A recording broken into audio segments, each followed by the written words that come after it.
अस्सलाम वालेकुम। मैं हूं मोहम्मद राशिद। फार्माकोग्नोसी के फ़र्स्ट लेक्चर में हमने एंजाइम्स का टॉपिक स्टार्ट किया था, तो आज हम उसे कंटिन्यू करेंगे और प्रॉपर्टीज़ ऑफ एंजाइम्स के बारे में जानेंगे कि एंजाइम्स की क्या प्रॉपर्टीज़ होती हैं।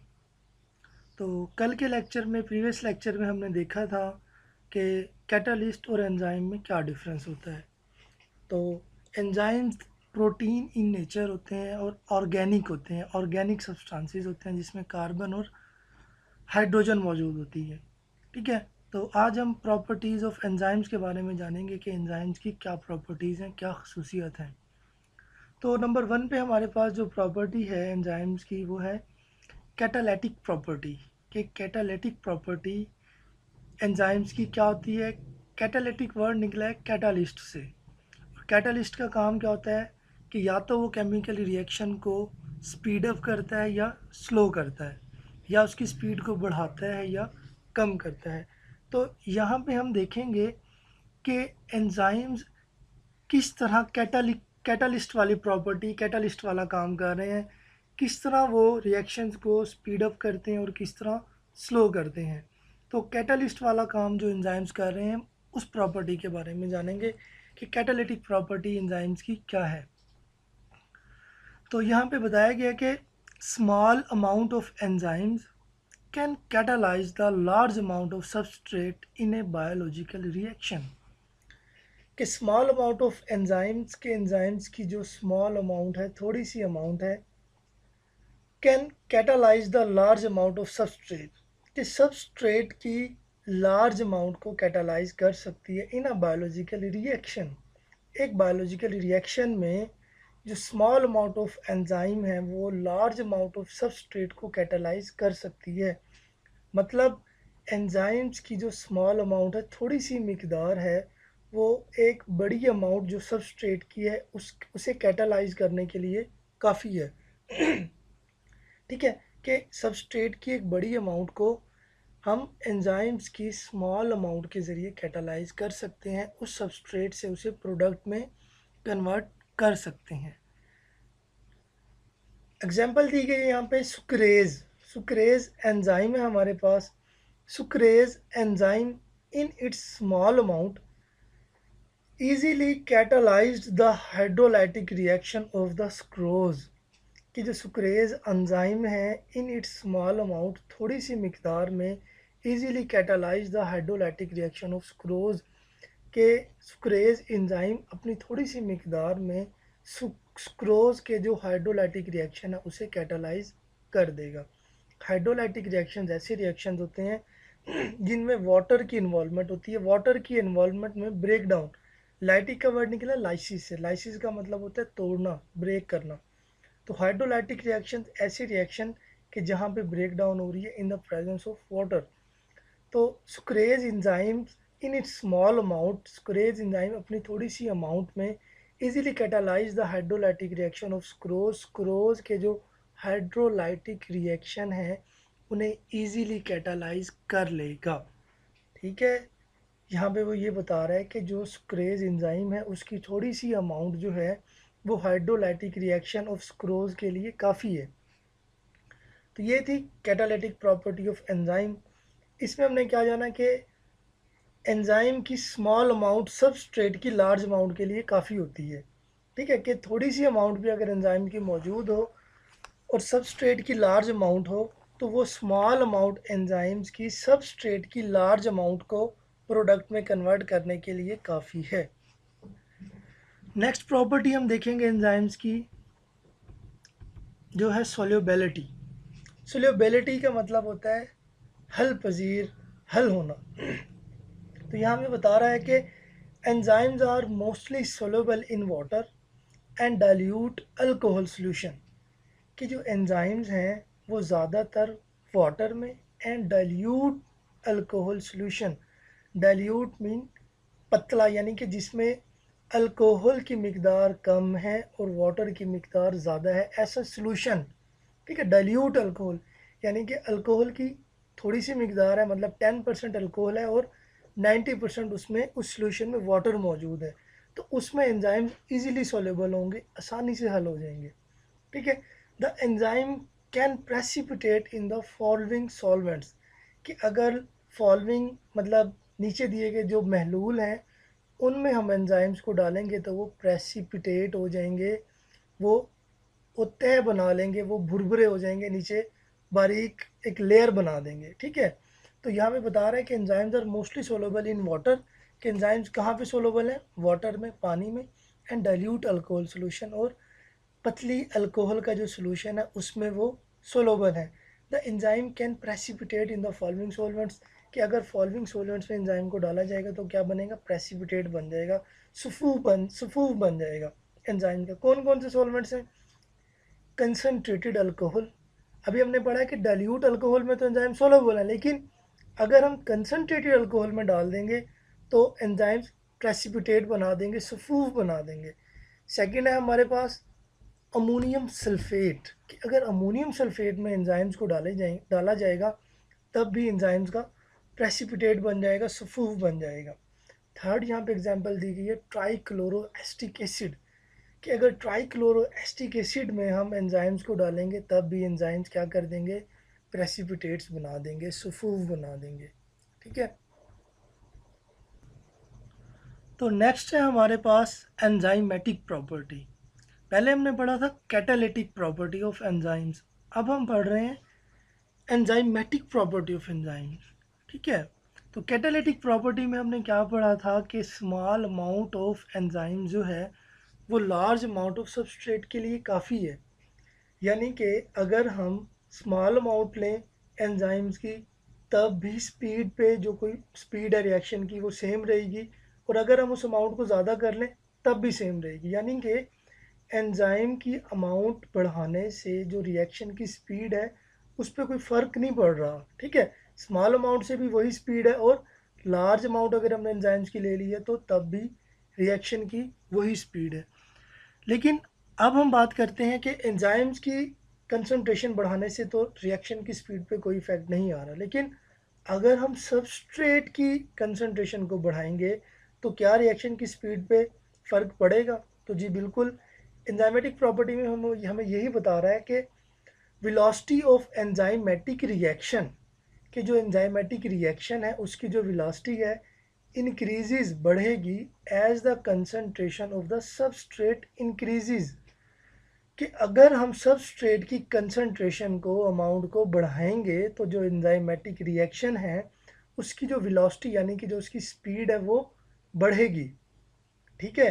पहले हमने कैटालिटिक प्रॉपर्टी में क्या पढ़ा कि एंजाइम्स की जो स्मॉल अमाउंट है वो लार्ज अमाउंट के लिए, लार्ज अमाउंट ऑफ सबस्ट्रेट के लिए काफ़ी है, यानी कि स्मॉल अमाउंट हो या लार्ज अमाउंट हो स्पीड पे कोई फ़र्क नहीं पड़ रहा, स्मॉल अमाउंट ने भी वही काम करना था, लार्ज अमाउंट ने भी वही काम करना था। लेकिन अगर हम सबस्ट्रेट की कंसंट्रेशन को बढ़ाएंगे तो यहाँ पे बता रहा है कि कंसन जो स्पीड है एंजाइमेटिक रिएक्शन की वो बढ़ जाएगी, लेकिन यहाँ पे हमें वो लिमिटाइज कर रहा है कि अप टू सर्टन मैक्सिमम, कि अगर स्मॉल अमाउंट ऑफ एंजाइम की हमने ली है और हम सबस्ट्रेट की कंसंट्रेशन को बढ़ा रहे हैं तो स्पीड बढ़ेगी एक ख़ास वक्त तक, एक ख़ास टाइम तक। ठीक है। एक मतलब एक ख़ास उसके लिए लिमिट होगी, वहाँ तक उसकी स्पीड बढ़ेगी।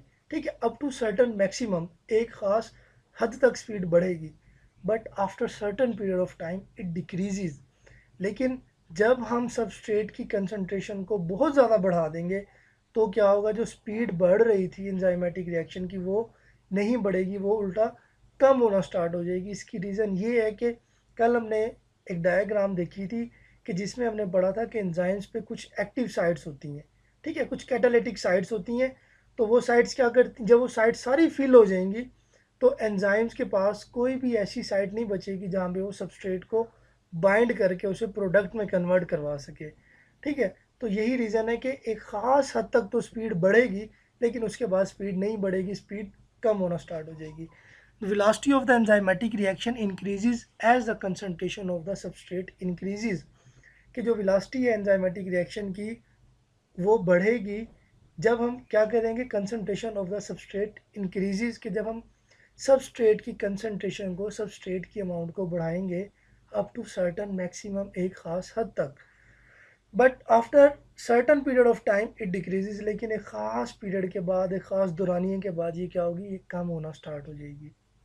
तो रिज़ल्ट हमारा ये निकला कि जो एंजाइमेटिक रिएक्शन है, ठीक है, उनमें जो एंजाइम्स की स्मॉल अमाउंट काफ़ी है लार्ज अमाउंट ऑफ सबस्ट्रेट के लिए, ठीक है। तो जब हम सबस्ट्रेट की कंसनट्रेशन को बढ़ाएंगे तो स्पीड बढ़ेगी, ठीक है, लेकिन एक ख़ास हद तक बढ़ेगी, उसके बाद वो स्पीड बढ़ना रुक जाएगी, स्पीड नहीं बढ़ेगी बल्कि कम होना स्टार्ट हो जाएगी, ठीक है।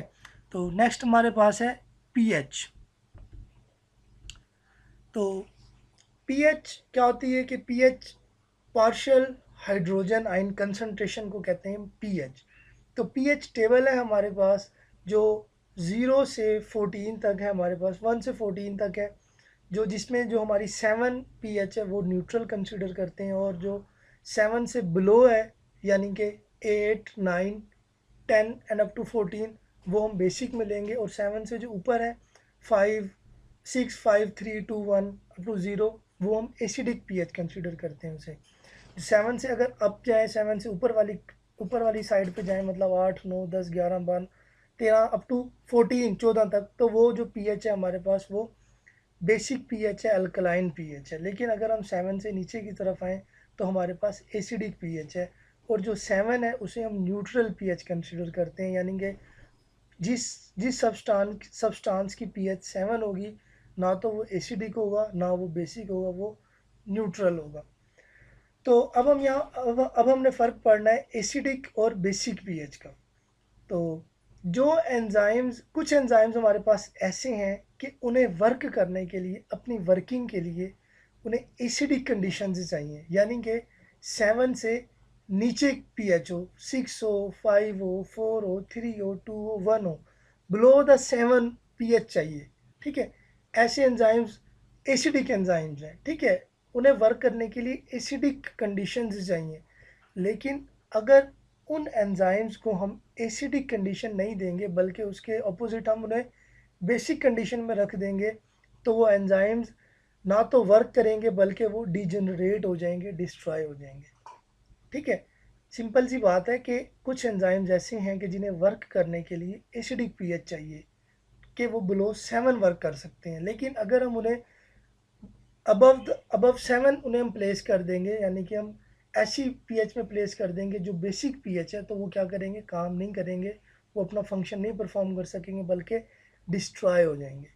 तो यहाँ पे वो बता रहे हैं एसिड्स के, एसिड्स जो हैं, एसिड्स डीएक्टिवेट, एसिड्स क्या करेंगे, डीएक्टिवेट कर देंगे दोज एंजाइम्स, उन एंजाइम्स को that act at a alkaline pH, यानी कि एसिड क्या करेंगे, डीएक्टिवेट कर देंगे दोज एंजाइम्स, उन एंजाइम्स को that act at a alkaline pH के, जिन्होंने अल्कलाइन पीएच पे वर्क करना था। अल्कलाइन पीएच क्या थी, अबव द 7 यानी कि 8, 9, 10 एंड अप टू 14 के एंजाइम जिन्होंने अबव 7 वर्क करना था। तो अगर उन एंजाइम्स को हम प्लेस कर देंगे बिलो 7, तो वो एसिडिक पीएच में, तो वो एसिड्स क्या कर देंगे, उन एंजाइम्स को डीएक्टिवेट कर देंगे, यानी कि उन्हें उनका फंक्शन परफॉर्म नहीं करने देंगे। Acid deactivates those enzyme, acid उन एंजाइम्स को डीएक्टिवेट कर देंगे that act at alkaline pH, जिन्होंने अल्कलाइन पीएच पे काम करना था। एग्जांपल उसने यहाँ पे दी है हमें, ट्रिप्सिन।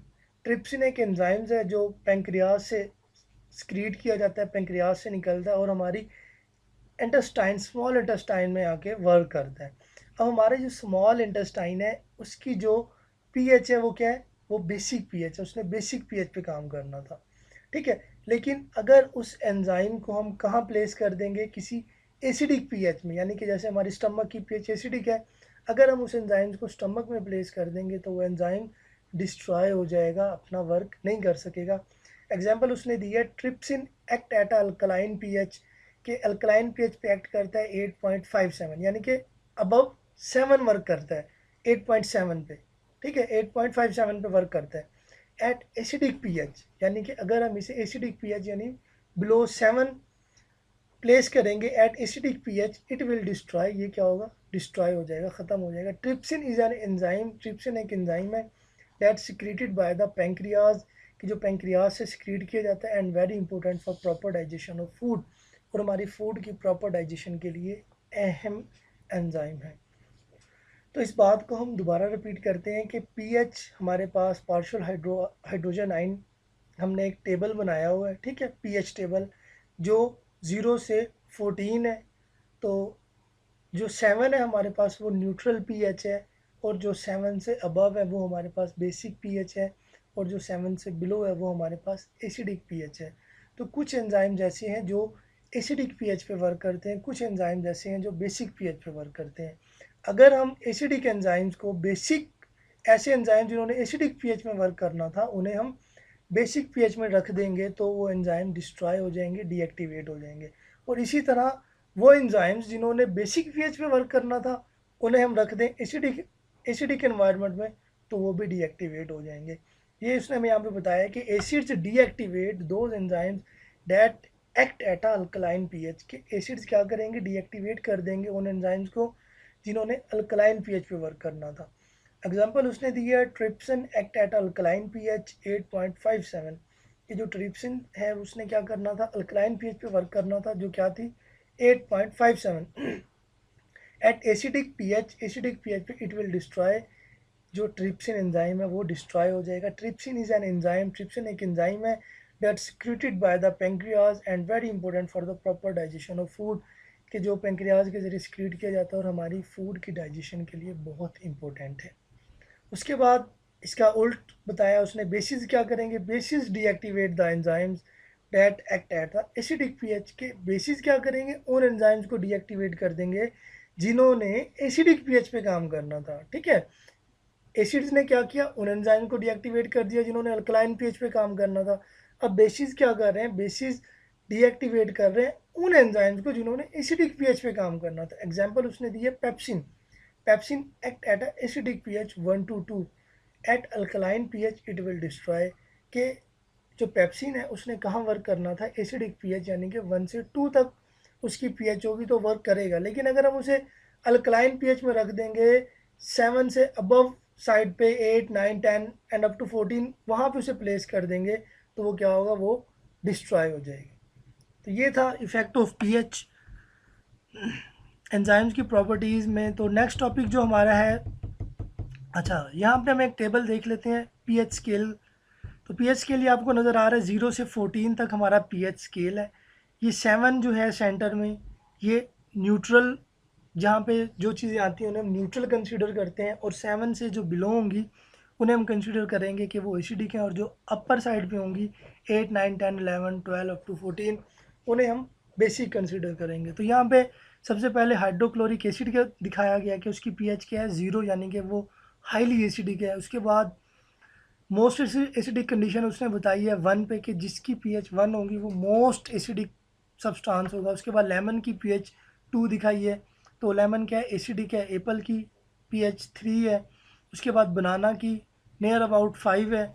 उसके बाद नेक्स्ट जो हमारे पास आ रहा है मिल्क की जो पीएच दिखाई गई है वो स्लाइटली एसिडिक, यानी कि एसिडिक के जो मतलब टेब साइड है उस साइड पे थोड़ा सा आ रहा है, न्यूट्रल से थोड़ा सा एसिडिक साइड पे जो मिल्क की पीएच हुई वो स्लाइटली एसिडिक हुई।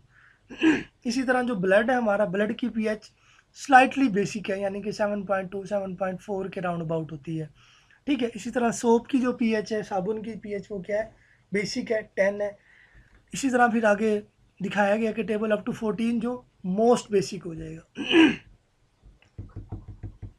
अच्छा, उसके बाद इफ़ेक्ट ऑफ टेम्परेचर पढ़ना है कि टेम्परेचर का एंजाइम्स की एक्टिविटी पे क्या इफ़ेक्ट होता है। तो जैसा कि हमने पढ़ा था कि एंजाइम जितने भी हैं वो प्रोटीन इन नेचर होते हैं, कि वो किस चीज़ के बने होते हैं, प्रोटीन के बने होते हैं। तो जो एंजाइम है उन्हें काम करने के लिए, अपना फंक्शन परफॉर्म करने के लिए, अपनी एंजाइमेटिक प्रॉपर्टी शो करवाने के लिए, अपनी कैटालिटिक प्रॉपर्टी परफॉर्म करने के लिए एक ख़ास टेम्परेचर की ज़रूरत होती है, ठीक है। अगर उस ऑप्टिमम टेम्परेचर से टेम्परेचर हाई जाएगा तब भी एंजाइम्स की जो एक्टिविटी है वो कम हो जाएगी, और अगर उस ऑप्टिमम टेम्परेचर से वो टेम्परेचर लो होगा तब भी एंजाइम जो अपनी जो एक्टिविटी है परफॉर्म नहीं कर पाएंगे। तो यहाँ पे ऑप्टिमम टेम्परेचर ऐसा टेम्परेचर, उस टेम्परेचर को कहते हैं जहाँ पे मैक्सिमम एक्टिविटी होती है, ठीक है। मैक्सिमम एक्टिविटी वाला जो टेम्परेचर है एंजाइम्स का वो क्या है 96 फ़ारेनहाइट टू 99 फ़ारेनहाइट। ठीक है, तो यहाँ पे बताया कि the optimum temperature for the enzymatic activity is regard between 35 centigrade to 40 centigrade, कि जो ऑप्टिमम टेम्परेचर है एंजाइम्स का वो क्या है 35 सेल्सियस सेंटीग्रेड टू 40 सेंटीग्रेड, कि 35 से 40 के दरमियान अगर टेम्परेचर होगा तो एंजाइम्स क्या करेंगे मैक्सिमम एक्टिविटी शो कर सकेंगे। ऊपर ऑप्टिमम टेम्परेचर फ़ारेनहाइट स्केल में दिखाया गया, नीचे वही टेम्परेचर सेल्सियस में सेंटीग्रेड में दिखाया गया। तो उसकी एक्सप्लेनेशन दी गई है नीचे कि एट 0 डिग्री कि अगर 0 सेंटीग्रेड टेम्परेचर होगा तो एंजाइम की एक्टिविटी क्या होगी, वो इनएक्टिवेट हो जाएंगे, कोई फंक्शन परफॉर्म नहीं करेंगे। ठीक है, जैसे 10 से 20 सेंटीग्रेड होगा, थोड़ा सा हाई टेम्परेचर होगा, ऑप्टिमम के करीब करीब होगा, तो क्या होगा वेरी लिटिल एक्टिविटी, थोड़ी सी वो एक्टिविटी शुरू स्टार्ट कर देंगे। ठीक है, जैसे ही 35 से 40 यानी कि ऑप्टिमम टेम्परेचर आएगा, जो एंजाइम्स हैं वो मैक्सिमम एक्टिविटी स्टार्ट कर देंगे, मैक्सिमम फंक्शन परफॉर्म करना स्टार्ट कर देंगे। अब जैसे ही ऑप्टिमम टेम्परेचर से दूर जाएंगे, टेम्परेचर हाई होना स्टार्ट होगा, 50 होगा, तो एंजाइम्स क्या होंगे इनएक्टिवेट हो जाएंगे, और 60 डिग्री पर एंजाइम्स जो होंगे हमारे वो डिस्ट्रॉय हो जाएंगे, जो उनका स्ट्रक्चर है वो डिस्ट्रॉय हो जाएगा, वो कभी फंक्शन परफॉर्म नहीं कर सकेंगे। ठीक है, तो यहाँ पे वो बता रहा है मैं in solid condition it may be stable up to 100 degree, कि अगर सॉलिड कंडीशन में होंगे तो एंजाइम्स 100 डिग्री तक स्टेबल रह सकते हैं, क्योंकि जो सब सॉलिड एंजाइम्स होंगे तो उनमें हाइड्रोजन बॉन्डिंग जो इंटरमॉलिक्यूलर फोर्सेस हैं वो बहुत ज़्यादा होंगी। तो फर्स्ट जो हम हीट उसे अप्लाई करेंगे वो हीट जो इंटरमॉलिक्यूलर फोर्सेस है वो ब्रेक करने में इस्तेमाल होगी, तो मे बी वो अप टू 100 डिग्री तक सर्वाइव कर जाएं।